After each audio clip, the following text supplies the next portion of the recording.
नमस्कार, स्वागत है आपका। मैं हूं आपके साथ रोहित पुनेठा। प्रश्नकाल में आज हम बात करेंगे कठुआ के सच की। जम्मू कश्मीर के कठुआ में जो कुछ हुआ उसने पूरे देश को झकझोर कर रख दिया।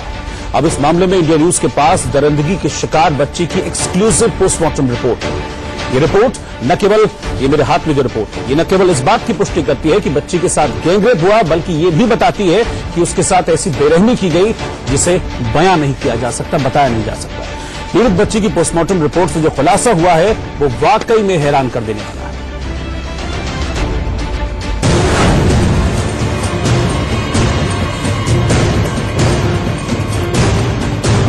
कठुआ गैंगरेप केस में ये वही पोस्टमार्टम रिपोर्ट है जिसने 8 साल की मासूम बच्ची के साथ हुई हैवानियत का सच देश के सामने लाकर रख दिया है। पोस्टमार्टम रिपोर्ट के मुताबिक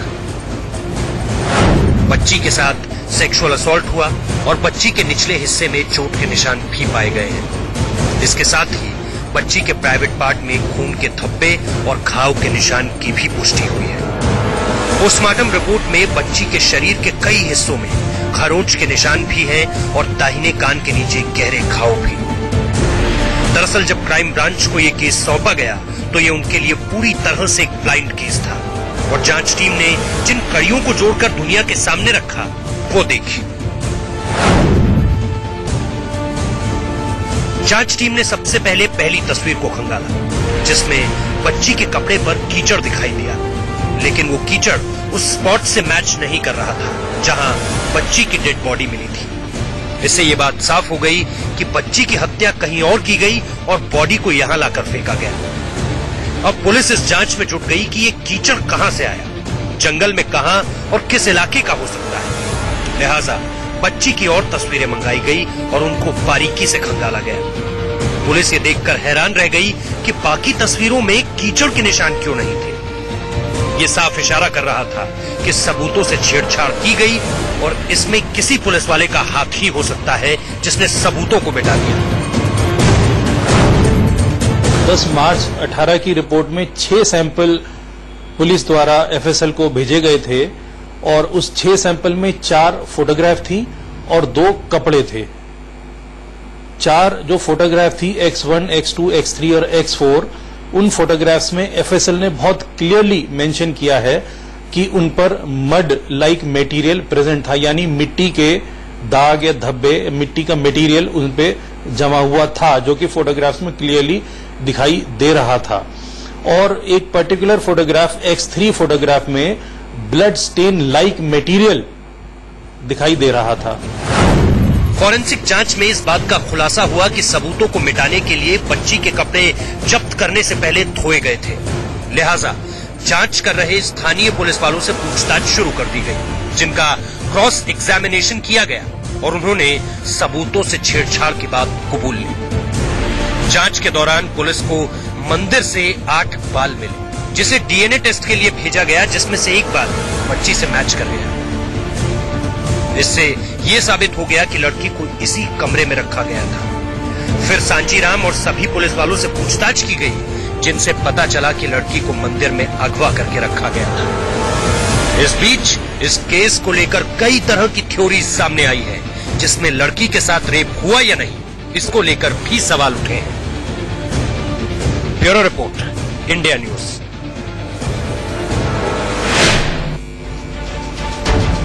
तो 7 साल की मासूम बच्ची की पोस्टमार्टम रिपोर्ट सामने आ गई है और ये पोस्टमार्टम रिपोर्ट साफ तौर पर ये बता रही है कि उस बच्ची के साथ हीनियस क्राइम हुआ था, जघन्य अपराध हुआ था, उस बच्ची के साथ रेप किया गया था। और क्या बड़ी बातें हैं पोस्टमार्टम रिपोर्ट में जो सामने आई हैं, आइए वो हम आपको बता देते हैं। इस पोस्टमार्टम रिपोर्ट में कहा गया है कि ये बिल्कुल साफ क्लियर इंडिकेट है कि बच्ची के साथ सेक्सुअल असॉल्ट हुआ है। इस पोस्टमार्टम रिपोर्ट में बाकायदा इस बात का जिक्र किया गया है कि उस 8 साल की मासूम बच्ची के साथ सेक्सुअल असॉल्ट किया गया था। उसके शरीर के निचले हिस्से में चोट के कई निशान पाए गए हैं। जब उसकी बॉडी को एग्जामिन किया गया डॉक्टर्स के द्वारा, तब शरीर के निचले हिस्से में चोट के कई निशान पाए गए। साथ ही प्राइवेट पार्ट में खून के धब्बे और घाव के निशान भी मिले हैं, जो इस बात को इंडिकेट करते हैं कि उस बच्ची के साथ, 8 साल की बच्ची के साथ जबरदस्ती की गई थी। शरीर के कई हिस्सों में खरोंच के निशान भी पाए गए हैं, क्योंकि ये भी बात सामने आ रही थी कि उसके साथ मारपीट की गई है, बेहद जघन्य तरीके से कई लोगों ने उसके साथ रेप किया है। तो ऐसे में शरीर के कई हिस्सों में खरोंच के निशान पाए गए हैं और साथ ही उस बच्ची के दाहिने कान के नीचे गहरे घाव के निशान भी पाए गए हैं। ये बात भी इस पोस्टमार्टम रिपोर्ट में इस बात का भी जिक्र किया गया। और अब हम आपको ये बताते हैं कि इससे पहले जब क्राइम ब्रांच की जो रिपोर्ट आई थी तो उसमें क्या था क्राइम ब्रांच की रिपोर्ट में, वो हम आपको बताते हैं कि बच्ची की जो पहली तस्वीर सामने आई थी इस पूरी वारदात के बाद, इस जघन्य कांड के बाद, उसमें पहली जो तस्वीर थी उसको क्राइम ब्रांच की टीम ने अच्छे से खंगाला था। जो पूरा सीन वहां पर था उसको अच्छे से खंगाला, जिसमें बच्ची के कपड़े पर कीचड़ दिखाई दिया। वही तस्वीर का हम जिक्र कर रहे हैं जो साथ साथ में ये चल भी रही है, जब बच्ची को रेप करने के बाद जंगल में फेंक दिया गया था। बच्ची के कपड़े पर कीचड़ दिखाई दिया गया था इस समय, और लाश वाली जगह से जो कीचड़ मिला था, जब उसको बच्ची के कपड़े के कीचड़ से मैच किया गया तो वो कीचड़ मैच नहीं किया था। शुरुआत में जब क्राइम ब्रांच की रिपोर्ट आई थी उसमें इस बात का जिक्र भी किया गया है कि जो दोनों कीचड़ थे, जो दोनों मिट्टी लगी हुई थी बच्ची के कपड़े पर और लाश वाली जगह पर, वो मैच नहीं कर रही थी। यानी कि बच्ची की दूसरी तस्वीरों को भी इसके बाद क्राइम ब्रांच की टीम ने बारीकी से खंगाला, क्योंकि यहीं से एक सवाल भी खड़ा हुआ कि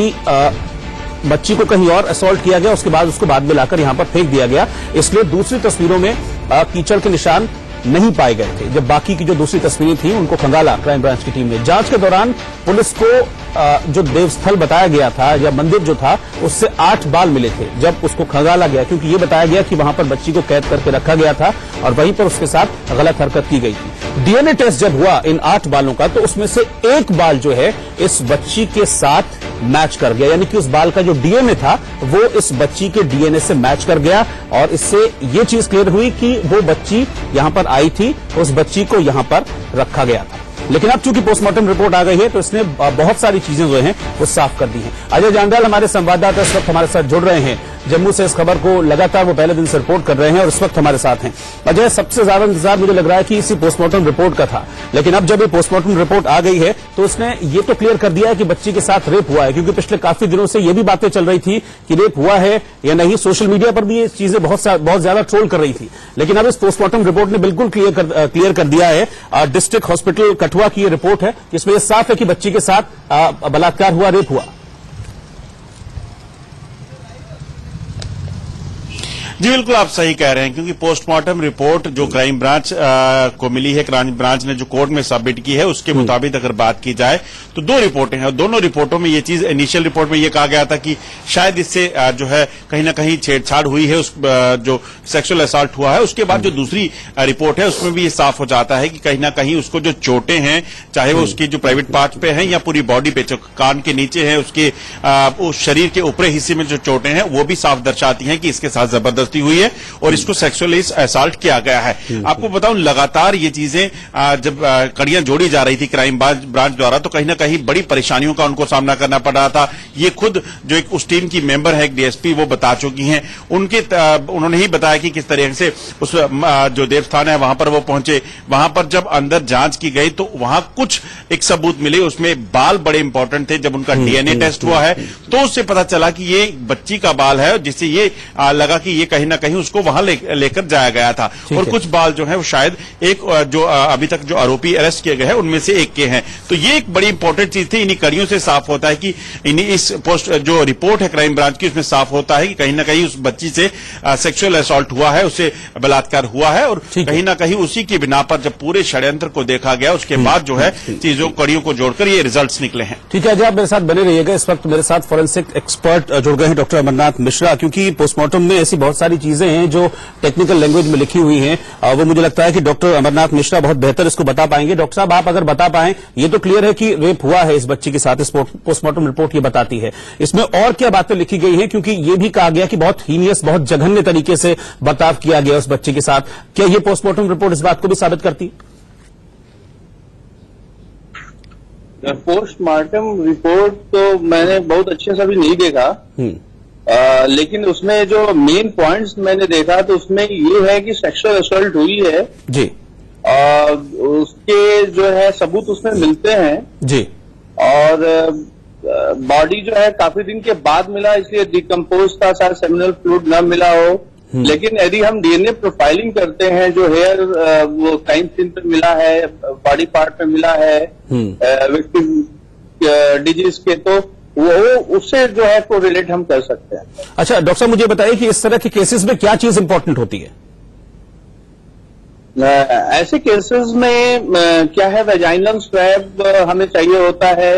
यदि बॉडी पे सेक्सुअल असल्ट हुआ है तो बॉडी पे बाइट मार्क्स मिलने के चांसेस होते हैं। तो बाइट मार्क्स से भी हम को रिलेट कर सकते हैं कि वो जो कल्प्रिट थे कौन थे। ठीक है, तो वेजाइनल स्वैब प्लस हेयर यदि मिल जाता है बॉडी पे, sometimes there is a pubic hair of the culprit on the body, वो क्या कहते हैं कि जो डिजीज है विक्टिम है उसके बॉडी पे, तो उससे हमको रिलेट करेंगे। उसका डिफरेंट जो है डीएनए प्रोफाइलिंग करेंगे, डिफरेंट जो सीमेन जितने भी सीमेन जितने पीपुल्स के होंगे उससे हम डिफरेंशिएट कर सकते हैं कि कितने पीपुल्स थे या कौन रहा और कल्प्रिट कौन था। ये सब चीजें हम उससे क्लियर कर सकते हैं डीएनए प्रोफाइलिंग से। अच्छा, एक चीज और मैं आपसे जानना चाहूंगा डॉक्टर मिश्रा, जैसे कि अभी पोस्टमार्टम रिपोर्ट जो है वो ये भी बता रही है कि बच्ची के शरीर पर कुछ खरोंच के निशान पाए गए हैं, तो ये खरोंच के निशान भी बहुत इंपॉर्टेंट हो सकते हैं। ये इनको खरोंच के निशान बिल्कुल खरोच के निशान इंपॉर्टेंट हो सकते हैं।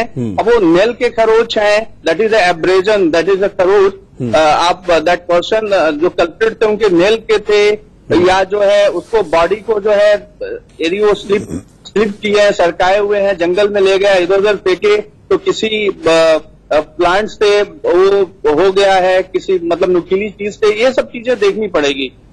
अच्छा, मुझे बताइए एक बात की, फॉरेंसिक्स के लिहाज से जो सर्कमस्टांशियल एविडेंस होते हैं इस तरह के केसेस में वो कितने इंपॉर्टेंट होते हैं? जैसे कि ये भी है कि जहां जिस जगह पर रेप होने की बात सामने आ रही है वहां से एक बाल मिला है बच्ची का, कुल टोटल 8 बाल मिले हैं, लेकिन एक बाल बच्ची का मिला है जिसको जब डीएनए से मैच किया गया तो मैच कर गया बच्ची से। ये कितना इंपॉर्टेंट है इस केस में?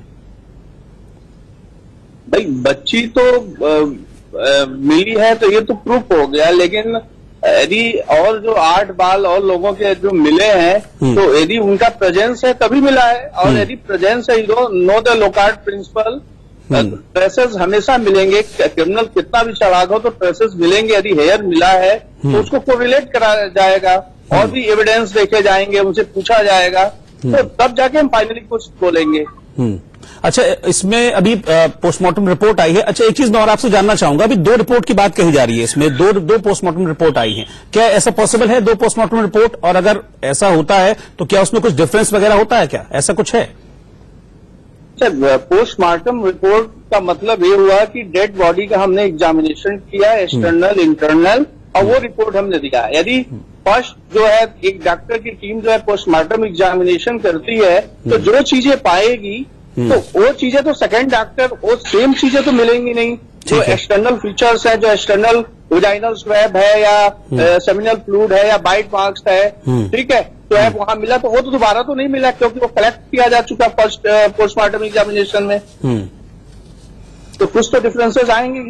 ठीक है डॉक्टर साहब, आप मेरे साथ बने रहिएगा, मैं आपके पास अभी वापस लौटता हूं। अजय जांडियाल मेरे साथ हैं लगातार जम्मू से बने हुए। अजय, अभी तक जैसा कि हमने देखा कि क्राइम ब्रांच की जो रिपोर्ट है वो ये कहती है कि कहीं ना कहीं इस केस को प्रभावित करने की बहुत ज्यादा कोशिश भी इस मामले में की गई ताकि जो सर्कमस्टांशियल एविडेंसेज हैं वो खत्म हो जाएं, वो मिट जाएं। इसके लिए ये भी प्रयास तक किया गया कि जो बच्ची थी उसके कपड़ों को धोया भी गया है।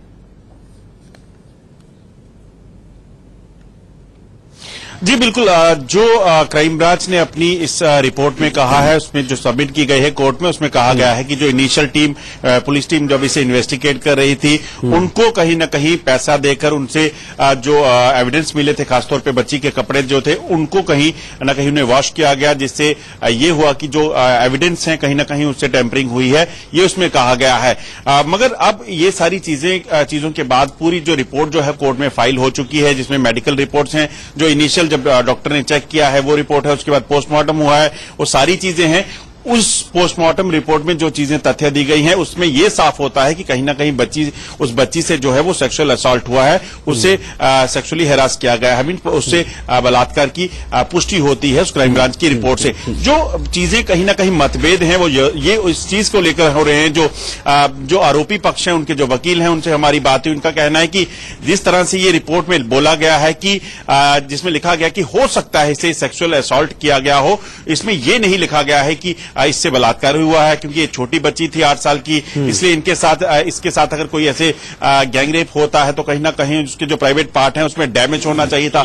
ऐसी कुछ चीजें नहीं लिखी गई हैं। कहीं ना कहीं आरोपी पक्ष हैं वो उनका अपना उनके अपने जो है अपने तथ्य हो सकते हैं, मगर क्राइम ब्रांच ने जो एविडेंस कलेक्ट किए हैं उसके आधार पर, चाहे वो उस देवस्थान से बाल हों, चाहे वो उसकी बच्ची के शरीर पे जो चोटें थी, चाहे निचले पार्ट पे थी या ऊपर शरीर पे थी, वो सारी चीजों को कहीं ना कहीं मिलाकर क्राइम ब्रांच ने लगभग 90 दिन के अंदर एक जो रिपोर्ट तैयार की है उसको सबमिट किया है। और अगर जो कॉन्फिडेंस लेवल की बात करें जो क्राइम ब्रांच की टीम का है, उनके जो ऑफिसर्स का, उनका कहना है कि इस बच्ची को इंसाफ दिलाने के लिए उन्होंने पूरी मेहनत की है और उन्हें पूरी उम्मीद है कि इस केस के बाद कोर्ट जरूर फैसला जो है उस बच्ची के हक में देगा। और बिल्कुल, मैं ये चीज जानना चाह रहा हूं कि आप, क्योंकि पोस्टमार्टम रिपोर्ट में काफी सारी चीजें क्लियर होती हुई दिख रही हैं, तो जो टीम जांच कर रही है, जांच टीम अब इस पोस्टमार्टम रिपोर्ट को कितना इंपॉर्टेंट अपने लिए मान रही है इस केस के लिए? देखिए, हमारी खुद बात हुई थी उस महिला ऑफिसर से, जो इस टीम का हिस्सा थी, जो स्पेशल टीम बनाई गई थी क्राइम ब्रांच की, उनसे हमारी बात हुई। उन्होंने कहा कि जब ये सारी चीजें कलेक्ट की जा रही तो पूरा साइंटिफिक तरीके से उन्होंने पूरे एविडेंस कलेक्ट किए हैं। ऐसा नहीं है कि सिर्फ ये एक केस जो है बनावटी है, जिसमें सिर्फ क्योंकि एविडेंस पहले मिट गए थे तो उनको सिर्फ बयानबाजी पे इसे केस को आधारित है। उन्होंने कहा कि पूरे साइंटिफिक तरीके से इन्वेस्टिगेशन की गई है, बेस्ट पॉसिबल जो भी एविडेंस थे उनको वहां से कलेक्ट किया गया है, उसे एफएसएल में भेजा गया है। उसी वजह से ये सारी चीजें जो है उस नतीजे पर ये पहुंचे हैं, उसी वजह से इन सारे 8 आरोपियों को गिरफ्तार किया गया है। अजय, मैं बस चलते एक क्वेश्चन डॉक्टर मिश्रा से एक चीज पूछना चाहूंगा। डॉक्टर साहब, बहुत शॉर्ट में आपसे मैं जवाब चाहूंगा कि फॉरेंसिक रिपोर्ट अभी आने बाकी है, क्या उससे इस केस में कुछ और चीजें क्लियर हो सकती हैं? बिल्कुल हो सकती है क्लियर। जब साइंटिफिक इन्वेस्टिगेशन के बाद जो डिटेक्ट होगा उससे कोरिलेट करेंगे और चीजें क्लियर होंगी। ठीक है, बहुत बहुत शुक्रिया आप दोनों का जुड़ने के लिए, अजय और डॉक्टर मिश्रा, आप हमारे साथ जुड़े। तो कुल मिलाकर ये है कि अब जो चीजें हैं वो सामने आई हैं और जो डॉक्यूमेंट्री एविडेंस है वो बहुत इंपॉर्टेंट है, जो अभी इसमें ये सामने आया है। जैसे कि पोस्टमार्टम रिपोर्ट सामने आई है, इसमें ये चीज क्लियर हुई है कि उस बच्ची के साथ रेप हुआ है। तो हम उम्मीद करते हैं कि अब उस बच्ची को, 60 साल की मासूम बच्ची को, जल्द से जल्द इंसाफ मिलेगा। प्रश्नकाल में इतना ही। वक्त एक ब्रेक का है, आप देखते रहिए इंडिया न्यूज।